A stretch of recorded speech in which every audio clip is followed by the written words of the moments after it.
Okay, so I think we're going to start out by just identifying ourselves. So, uh, I'm Leah McBain. We're meeting at the Newbury Public Library. It is November 13th, 2024, and I'm Judy LaPorte. it's great to have you here for our very first oral history for Newbury. So, I guess we want to start out and hear a little bit about when and where you were born. I was born in the Concord Hospital in 1937. Lived in, well, I call it Warner, but actually I lived in Sutton. We only paid taxes and voted in Sutton. Everything else, because it was East Sutton, in Warner. Mm-hmm. And when did you move to Newbury? After I got married, we were in Japan a year and in Illinois a year, and then I came to Newbury because Wayne was already here. Mm-hmm. And did Wayne grow up in? He was 8 when he came to Newbury, and they lived in the place that's now the corner between 103A and 103. The building there was a garage. Mm-hmm. And that's where he grew up. And he has very interesting tales to tell about going around that corner when they had to get the train to ride down when they got into high school. And it was very, very windy. So yeah, he remembered that. And so when you came to Newbury, where did you live? Where I do now, it's on the lake, 1053 Route 103, and we started a scuba diving shop there, and then eventually had a miniature golf course there, and that's where we lived. Do you want to tell us a little bit more about your scuba diving?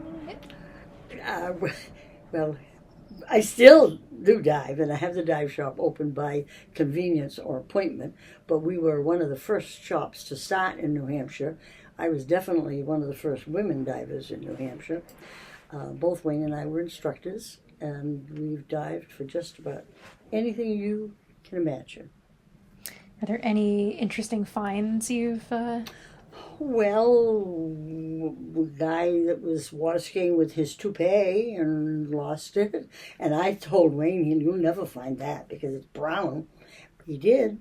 And the guy did the same thing the next year and lost it again. And Wayne found it again. And we found numerous false teeth. I went diving for a very foolish man that had a roll of $20 bills in his shirt pocket while he was canoeing. Tipped over the canoe, and that was really fun because I was picking up a $20 bill and swimming a little ways and picking up another $20 bill and so forth. What about historical finds? I know that there's a... Oh yeah, well of course the Weedamoo is probably the best dive in New Hampshire.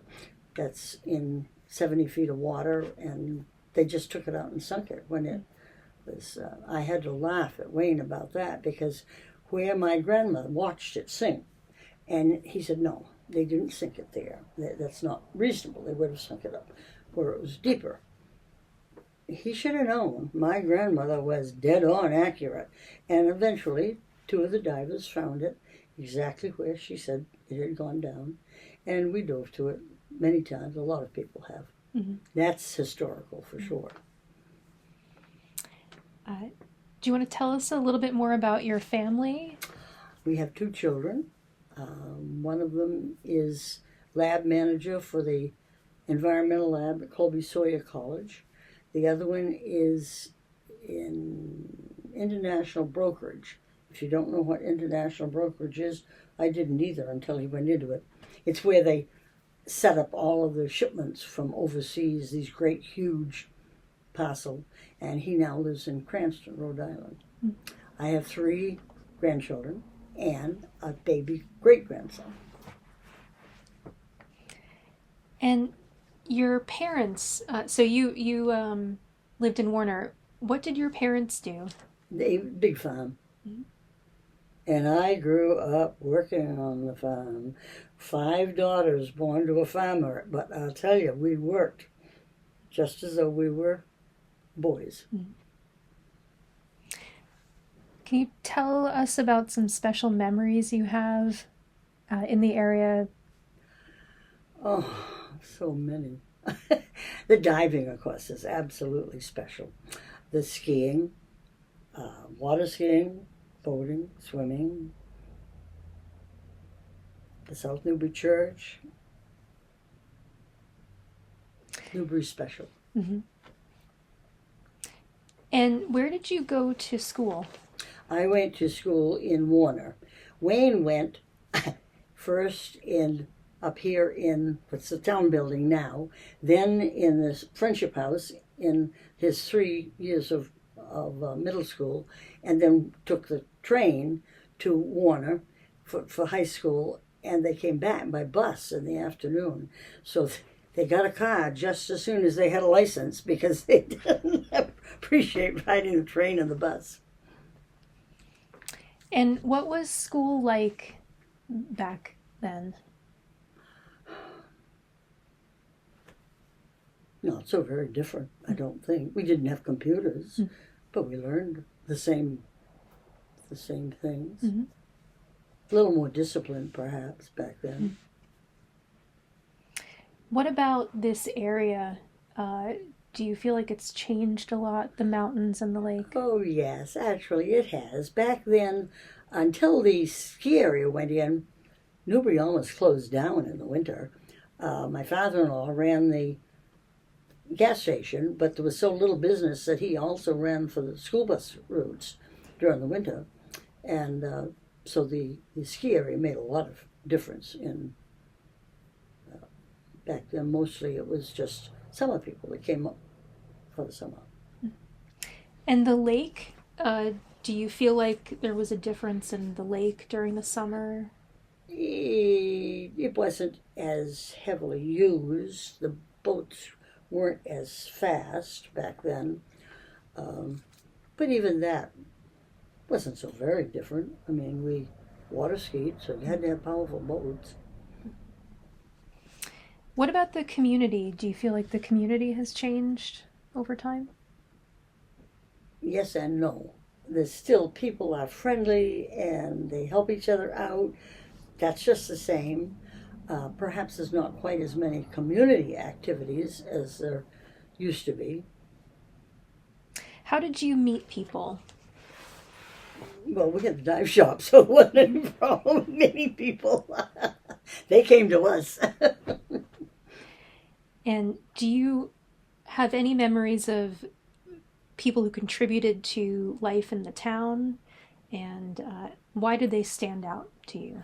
Well, my father-in-law was police chief for a number of years, and when he died unexpectedly, I guess it was the biggest funeral ever had until we had Wayne's, celebration of life.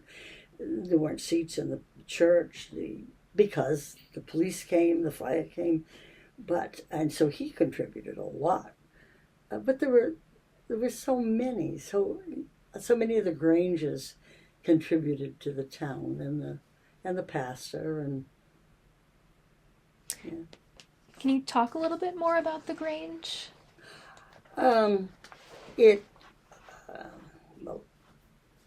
I never was a member of this Grange. I was a member of the one in Warner, but they were very active for a long time. Had Grange suppers, best suppers you can imagine, and they started the cane, now called by the Bicentennial cane.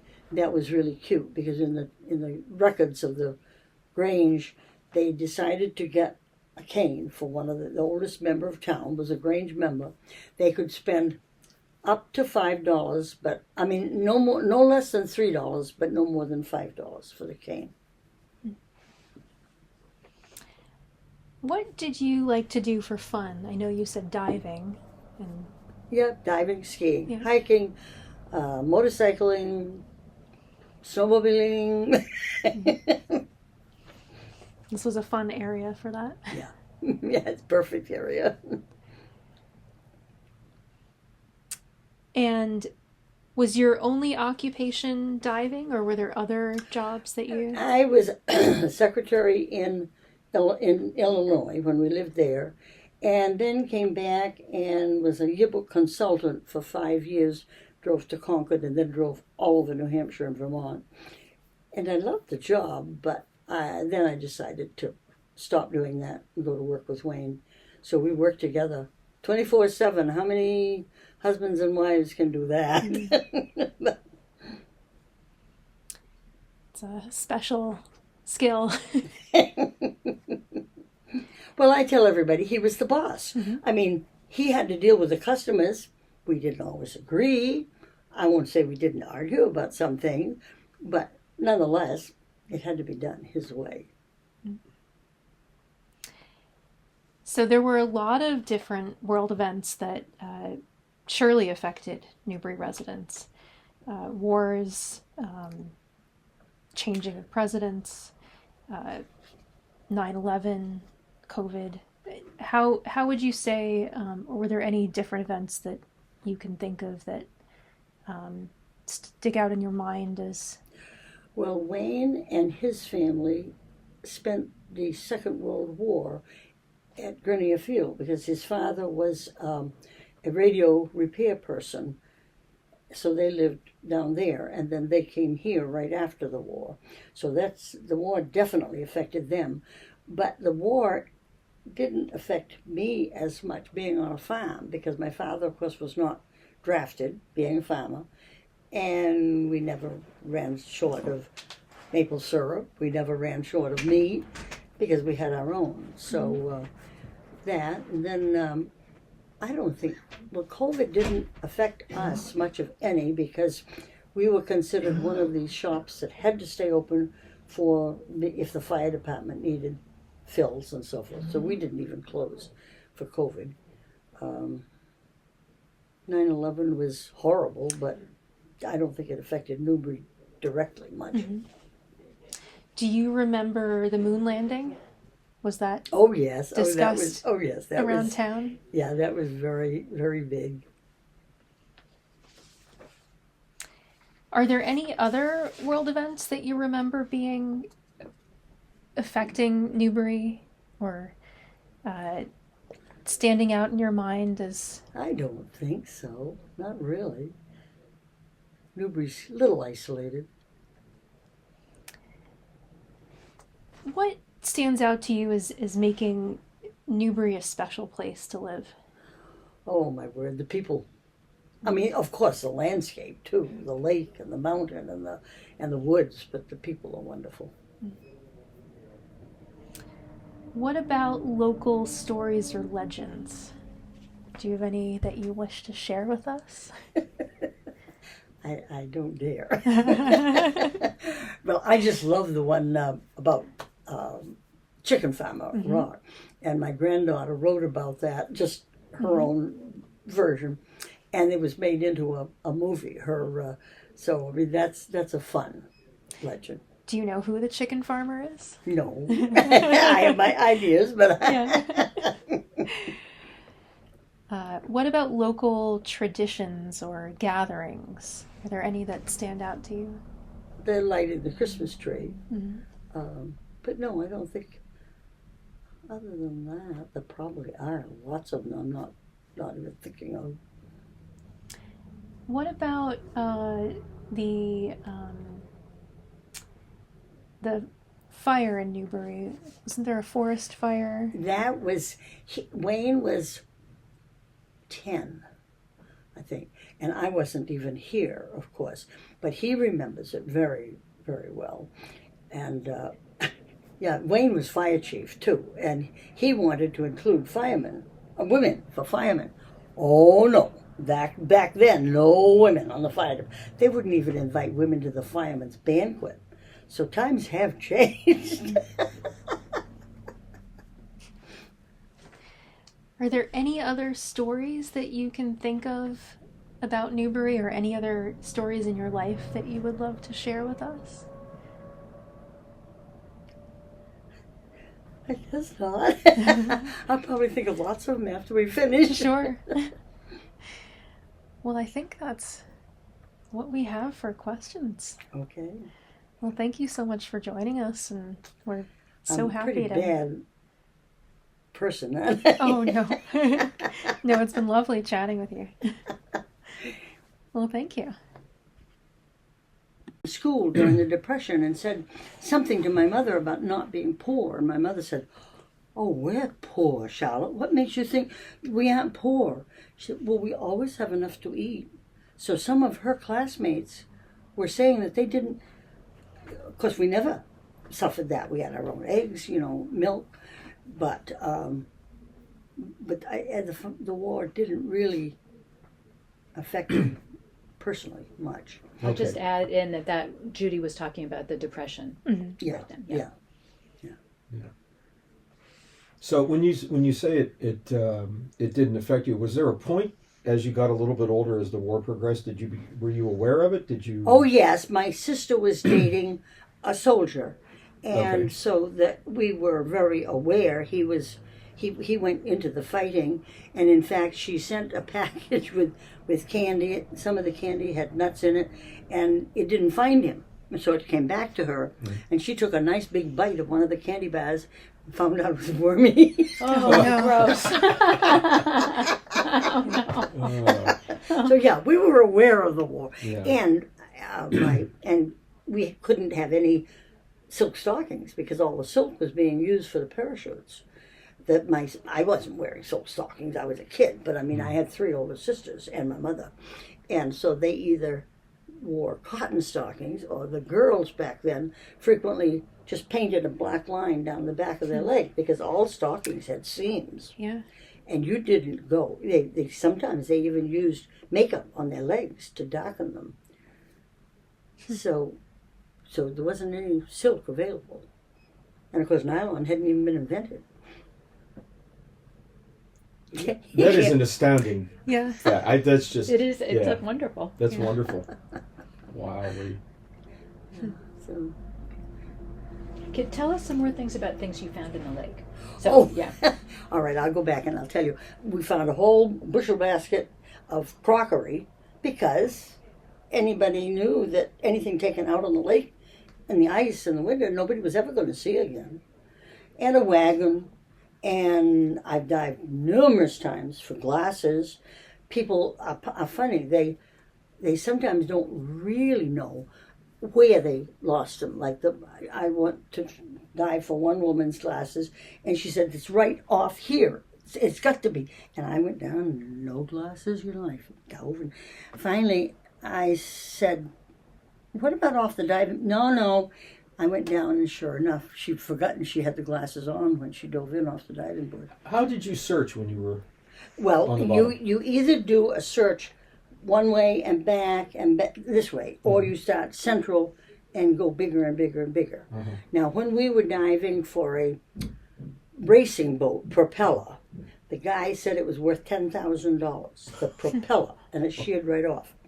So 3 of us were diving. Well, in that case, Wayne was in the middle, Mike was on one side, I was on the other, and we just kept the person next to us barely in sight so that we could see all the time. The guy had warned us that, he said, it's sharp, that propeller's just, I happened to be the one to find it, and it was sharp. I cut myself. But at least we found the propeller for him. He used to come, he'd build a race boat during the winter, come to Newbury during the summer and try it out, then race it professionally, sell it, build another one in the winter. But only once he ever lost a propeller. Do you think the wagon that you found was someone trying to cross the ice in the winter? I never have heard of losing an animal in, so I Yeah. don't really know. It was completely intact. Huh.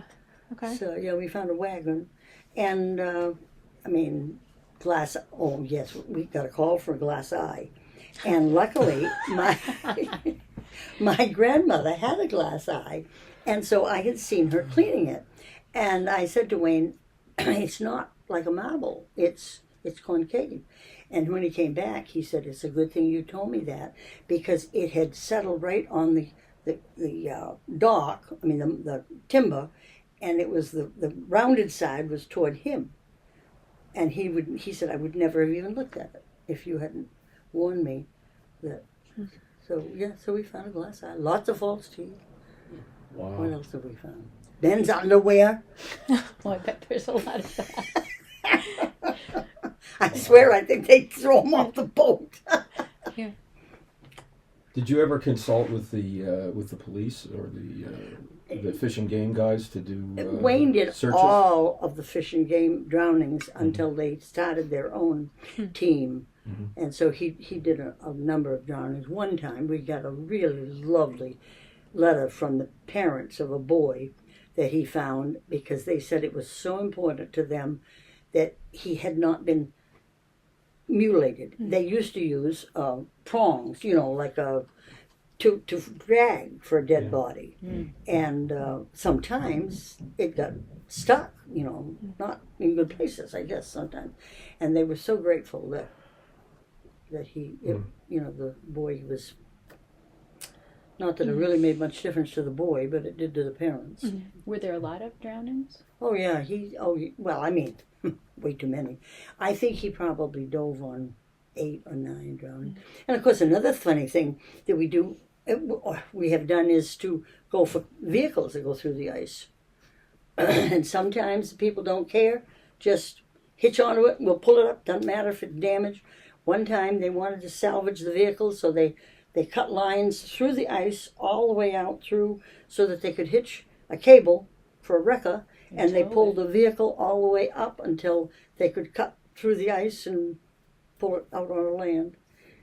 We did 2 in one lake in Orford because we were up there diving one day for one, and the next day somebody called. They had gone out on the ice following the tracks. All of a sudden the tracks stopped and there was a big hole. And they got out okay, but the vehicle didn't. Wow. And right here on Sunapee, we went for, the Chambers are from South Newbury, Pam, Terry. one of their sons was traveling, and the ice heaves in the winter sometimes, and he got half stuck on the ice. And Mike and I worked in dive suits with our winter clothes on top, because if we went into the water, we were going to have something to float us. Wayne didn't. He said, "No, I'm not going into them. It's perfectly all right." Which Mike is the Mike? Oh, Mike St. James was from White River Junction, and he took lessons from us and then dove with us. He was a professional fireman. On 3 days, off 3 days, on 3 days, off 3 days. So he had a lot of spare time. And his girlfriend was a teacher, so any of the weekdays, and he loved the diving, he loved Wayne, so he dove with us a lot. How did you guys get started with the diving to start with? His father had a little tiny bait and tackle shack at the back of the garage, and the fellow from Concord that came up to supply him with that one time said, they've got a new invention that I think you guys might be able to use it here in the lake. And so we bought one tank, one regulator, taught ourselves to dive, which is strictly a no-no now, and that's how we get started. We fell in love with it. And Wayne's brother did not like it at all, so he finally left the garage and we went into the diving. And then in the winter we built houses and did plowing. And that's what I was going to ask next, because it's a seasonal business, the dive shop. So the rest of the year, mostly. Although all winter we used to, before the firemen got their own compressors, we'd get up 2:00 in the morning on January 4th and fill tanks for them. But you did. They had to have them now because they have their own, which is fine with me.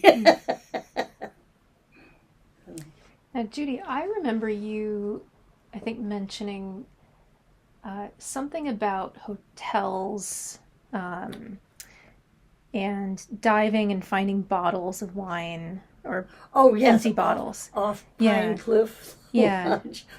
I didn't, but somebody told us that there's dozens, hundreds maybe of bottles off Yeah. Pine Cliff Lodge where they just used to either drink on the dock or throw the bottles. Yeah, and it got me wondering if you know more stories about the hotels around the lake at all, or No, no, not really. not really. I knew the fellow that ran that. Quite. I worked at the soda fountain. Only I was short order cook. Between my junior and senior year, and he used to come in with his grandson. And at that point, I was horrified. But now it's not so bad. He would say, to the kid, "What do you want?" And he said, "Mom said I couldn't have anything before dinner." "Your mother's not here. What do you want?" And of course, that just horrified me at the time. But now, but he was kind of loud and brusque. But my sister and two sisters went up in a canoe, and a big storm came up really quickly. And they put in right there at Pine Cliff because they didn't dare get back. They worked at Hallett's, which is where where the beach is now. And they were so good to them. They just brought them back to Hallett's, and then the next day they brought the canoe. So, I mean, they were nice people. Mm-hmm. Just What was the name of the Pine Cliff? It was just Pine Cliff Lodge. I mean, what's the guy? The people who ran it? Now, you would ask me that, wouldn't you? I'll tell you at 2 o'clock in the morning. Okay, good, perfect. Oh, my goodness. I should absolutely know that right off the bat. Because, I mean, I got to know him fairly well. It was very Jewish, I mean, that's all they took was Jewish people, but most of them were very nice. But he was a little crude once in a while. And did you and your sisters all work around the lake growing up? No. No? Well, actually, yes, they did. They worked there at Hallett's, and I worked at the restaurant. Paul. Yeah, sure, names. And my sister worked up at Davis Cabins. One summer, yeah. And then we also worked at Messrs, which is Pleasant View now. I don't know. Rosecliff now. What? Isn't it Rosecliff? Yes, Rosewood. Rosewood. Yes. Yeah. After you worked for the owner, when it was Pleasant View, you could work for any owner. You could work for any boss. Oh my. She was difficult. Yeah. Talk about the town dump. Has it always been? I mean, I remember when it was a dump rather than a transfer station. Was it always where it is? Yeah, always. Okay. Yeah, and my sister-in-law even went down there to fight fire one time when they were really strapped because people would throw ashes and so forth, and they let anybody bring in wood and all.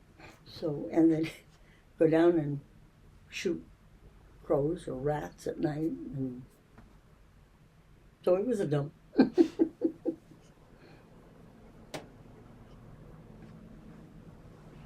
That's all I can think of. Well, thank you for more stories. Shut it off. Quick.